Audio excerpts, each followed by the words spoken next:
بسم اللہ الرحمن الرحیم۔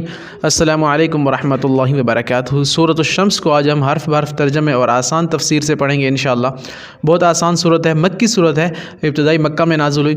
تو اس میں اللہ تعالیٰ نے انسان کی فطرت اور سابقہ امتوں کے انجام کا ذکر کیا، اور اللہ تعالیٰ نے یہاں پر مختلف قسمیں بیان کی ہیں۔ 7 سے زائد قسمیں اللہ تعالیٰ نے یہاں پر بیان کی اور فرمایا حقیقت میں کامیاب وہ ہوا جس نے اپنے نفس کو پاک کر لیا، وہی کامیاب ہو گیا۔ بہت دلچسپ صورت ہے، انشاءاللہ آسان بھی ہے، دیکھتے ہیں۔ بسم اللہ الرحمن الرحیم۔ والشمس، قسم ہے سورج کی۔ شمس سورج کو کہتے ہیں، شمسی توانائی کا نام آپ نے سنا ہے نا، وہ قسم کے میننگ میں آ رہا ہے۔ والشمس، قسم ہے سورج کی، وضحاہا، اور اس کی دھوپ کی۔ ضحا دھوپ کو کہتے ہیں، ذہن میں رکھیے۔ والقمر اذا تلاہا، والقمر، قمر چاند کو کہتے ہیں، وہ قسم کے میننگ میں آ رہا ہے نا۔ اور قسم ہے چاند کی، اذا جب، تلاہا وہ پیچھے آتا ہے۔ چاند کی بھی قسم جب وہ پیچھے آتا ہے۔ تلاہا تلاوت سے ذہن میں رکھیں، جب ہم تلاوت کر رہے ہوتے ہیں نا تو ہم بھی الفاظ کو فالو کر رہے ہوتے ہیں، پیچھے انگلی رکھ کے جا رہے ہوتے ہیں الفاظ کے۔ تو تلاہا تلاوت سے ذہن میں رکھیں، پیچھے آنا، فالو کرنا، ہم فالو کرتے ہیں نا لفظوں کو جب پڑھ رہے ہوتے ہیں۔ تو چاند کی جب وہ پیچھے آئے، یعنی سورج جاتا ہے تو پھر اس کے بعد چاند آ جاتا ہے، تو سورج کی ہی روشنی سے چاند روشنی پہنچتی ہے اور چاند چمکتا ہے۔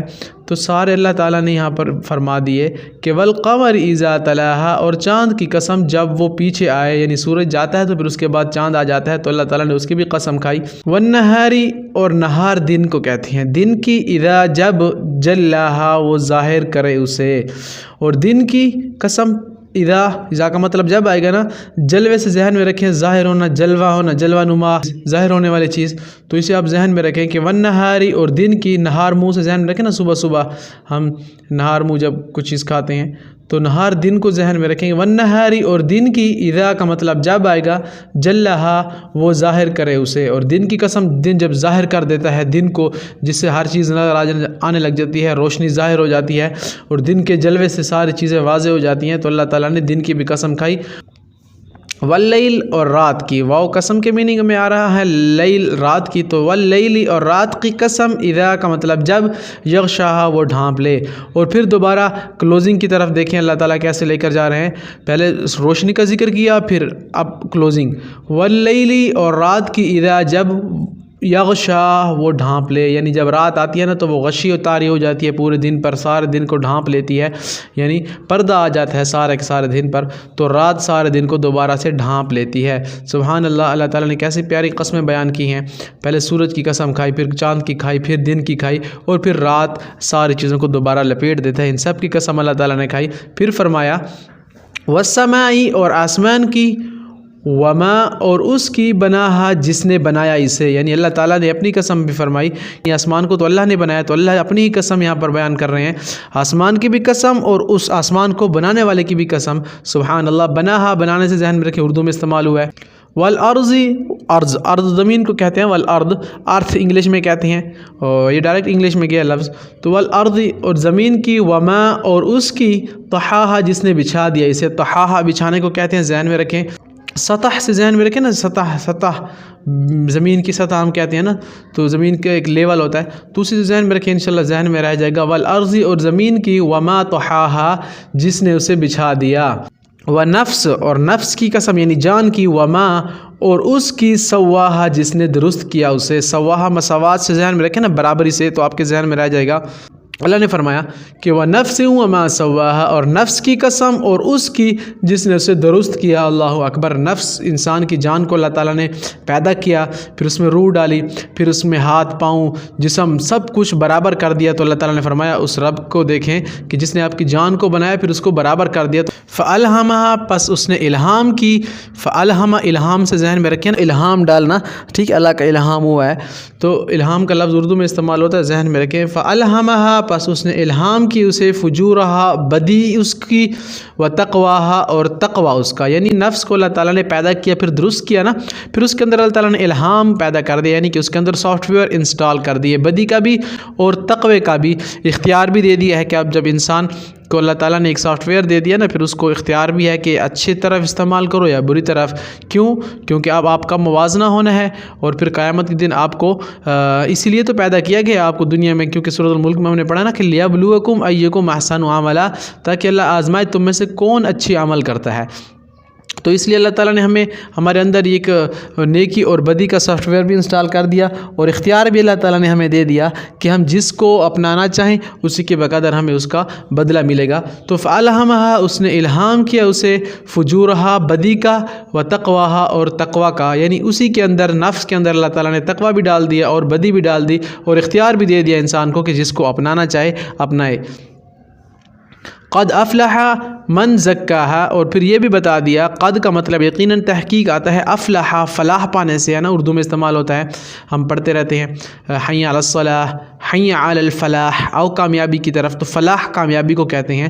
تو قد افلح، یقیناً وہ فلاح پا گیا، من، جس نے زکات، پاک کیا اسے، یعنی تزکیہ نفس کیا جس نے، کامیاب ہو گیا یقیناً وہ شخص جس نے پاک کیا اپنے نفس کو، اپنی جان کو، نیک کام کرتا رہا، برائی سے بچتا رہا، بد نظری سے بچتا رہا، گناہوں سے بچتا رہا، نیکی کی دعوت دیتا رہا، نیک کاموں میں لگا رہا. تو اللہ تعالیٰ فرماتے ہیں کہ وہ شخص کامیاب ہو گیا. کامیاب ہو گیا وہ شخص جس نے تزکیہ کیا، یعنی پاک کر لیا. زکوٰۃ سے ذہن میں رکھیں نا، مال پاک کیا جاتا ہے زکوٰۃ سے، تو یہ لفظ ذہن میں رہ جائے گا. وقد خواب من دساہا، اور یقیناً ناکام ہوا من جس نے دساہا دبایا اسے. وقد، واو کا مطلب، اور قد یقیناً تحقیق میں میننگ میں آ رہا ہے. خوابہ، ناکام ہوا، خواب و خسر، ناکام ہونا، خسارے والا ہو جانا. تو وقد خوابہ، اور یقیناً ناکام ہوا من جس نے دساہا دبایا اسے، اپنے نفس کو گناہوں میں دباتا چلا گیا، تو وہ شخص ناکام ہو گیا.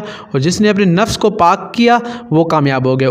کذبت، جھٹلایا، کذبت، جھٹلایا، سمود نے، بتغواہا، بوجہ اپنی سرکشی کی. قوم سمود جو تھی اس نے جھٹلایا اپنے پیغمبر صالح علیہ السلام کو، تو اللہ تعالیٰ نے انہیں جہنم کی طرف پھینک دیا. آج تک وہ نشانہ عبرت بنے ہوئے ہیں.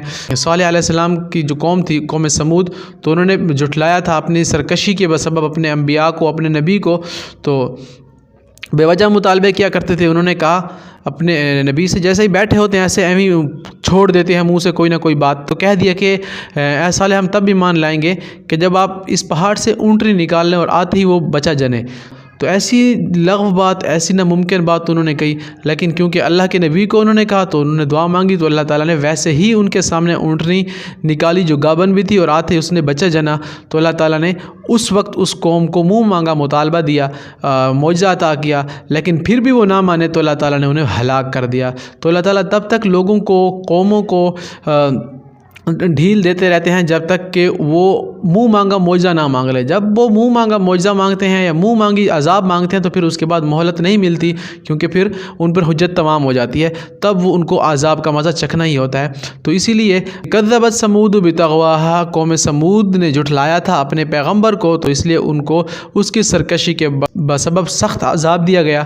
اذ انبعث اشقاہا، جب اٹھا ان میں سب سے بڑا بدبخت، ان میں سے ایک بڑا بدبخت تھا جس نے کہا تھا کہ یہ جو اونٹنی ہے یہ تو ہمارا پانی پی جاتی ہے، سارے اونٹنیوں کا ہمارے جانور بھوکے رہ جاتے ہیں، تو لہٰذا ایسا کرتے ہیں اس اونٹنی کو مارتے ہیں. تو اس شخص نے اس اونٹنی کے ٹانگیں کاٹ ڈالی تھی، تو بدبخت شخص تھا وہ قوم کا. تو اللہ تعالیٰ نے اس کا یہاں پر ذکر کیا کہ اذ انبعث اشقاہا، جب اٹھا اس سے سب سے بڑا بدبخت. فقال لہم، تو کہا، لہم انہیں، رسول اللہ، اللہ کے رسول نے، ناقۃ اللہ، کہ اونٹنی ہے اللہ کی، وسقیاہا، اور پانی پلانا ہے اسے. تو صالح علیہ السلام نے کہا قوم سے کہ دیکھیں اب اونٹنی ہے تو آ گئی ہے، آپ نے مانگی ہے منہ مانگا معجزہ، تو اب اللہ کی اونٹنی ہے، اب اس کی حفاظت بھی آپ لوگوں کی ذمہ واری ہے، اس کو پانی بھی پلانا ہے اور اس کے کھانے کا بھی خیال کرنا ہے.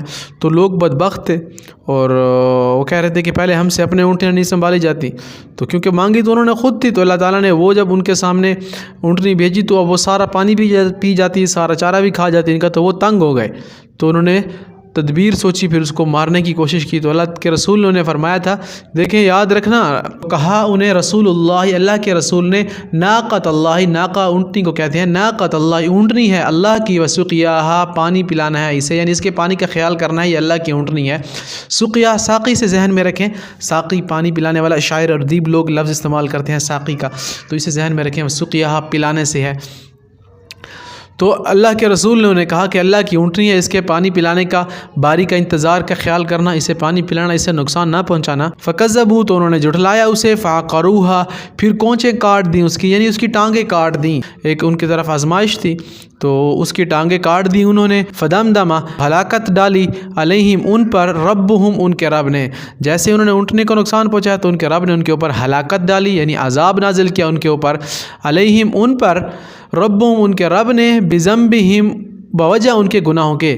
اب ان کے جو گناہ تھے انہی کی وجہ سے اللہ تعالیٰ نے ان کے اوپر عذاب ڈالا، بذنب، ذنوب گناہ کو کہتے ہیں نا، بوجہ ان کے گناہوں کے، فسواہا، پھر برابر کر دیا اسے، ایسے چٹیل میدان کی طرح اللہ تعالیٰ نے ان سب کو برابر کر دیا، اوندے منہ پڑے ہوئے تھے صبح سارے اپنے گھروں میں، ایسی تیز آندھی اور اس قدر طوفان اور پٹخ پٹخ کر زمین سے آسمان اور آسمان سے زمین پر انہیں مارا، سارے زمین کو اللہ تعالیٰ نے ملیا میٹ کر کے رکھ دیا ان کے گناہوں کے بسبب۔ اللہ کو غصہ آیا، اللہ کی اونٹنی کا انہوں نے خیال نہیں کیا، پہلے مطالبہ خود کیا، جب اللہ تعالیٰ نے اونٹنی ان کی طرف بھیجی تو انہوں نے اس کا خیال نہیں کیا، اس کی ٹانگیں بھی کاٹ دیں، اس کو پیاسا بھی رکھتے تھے تو ظلم بھی کرتے تھے طرح طرح سے، تو اللہ تعالیٰ نے کیا کیا کہ اللہ تعالیٰ نے ان کو برابر کر دیا، اللہ اکبر، ان کے گناہوں کے بسبب ان کو زمین کے ساتھ برابر کر دیا۔ ولا یخاف عقباہا، اور نہیں یخاف، خوف رکھتا یا ڈرتا، یا عقباہا، اس کے انجام سے، اللہ اکبر، کس قدر اللہ تعالیٰ غصے میں ہے۔ ولا یخاف عقباہا، اور اللہ نہیں ڈرتا اس کے انجام سے، یعنی اللہ تعالیٰ نے انہیں اگر برابر کر دیا، زمین میں دھنسا دیا، مار دیا نا، تو اللہ تعالیٰ کو کسی کے انجام کا خوف نہیں ہے، کیونکہ وہ بدبخت اپنے ہی گناہوں کے بس سبب انہوں نے اپنے آپ پر ہلاکت طاری کی، تو اللہ تعالیٰ نے انہی کے یعنی گناہوں کے بسبب انہیں ہلاک کر دیا، تباہ اور برباد کر دیا۔ تو اللہ کو کسی قسم کا کوئی خوف نہیں ہے، کسی کے انجام کا کوئی خوف نہیں ہے کہ کوئی اللہ سے پوچھے گا، کیونکہ اللہ ہی نے ان کو ان کے گناہوں کے بسبب ہی ہلاک کیا، تو اللہ ہر چیز پر قادر ہے۔ اللہ جس کو بچانا چاہے بچاتا ہے، جس کو مارنا چاہے، ہلاک کرنا چاہے، تو پھر اللہ اپنے ارادے سے ہی سب کچھ کر دیتا ہے۔ یہ سورۃ الشمس ہماری کمپلیٹ ہوئی الحمدللہ، بڑی دلچسپ سورت ہے، مضامین سے بھرپور ہے، تو وقت کی قلت کی وجہ سے ہم نے اسے مختصر کیا ہے، تو اس کی تفسیر آپ مستند عالم دین، محدثین کی کتابوں سے اور علماء کرام سے سن سکتے ہیں انشاءاللہ۔ تو امید ہے آپ کو پسند آئی ہوگی انشاءاللہ، ملتے ہیں پھر نیکسٹ ویڈیو میں، تب تک کے لیے اپنے رب کے فرمان کا، اس پیارے قرآن کا بڑا خیال رکھیے گا۔ السلام علیکم ورحمۃ اللہ وبرکاتہ، فی امان اللہ۔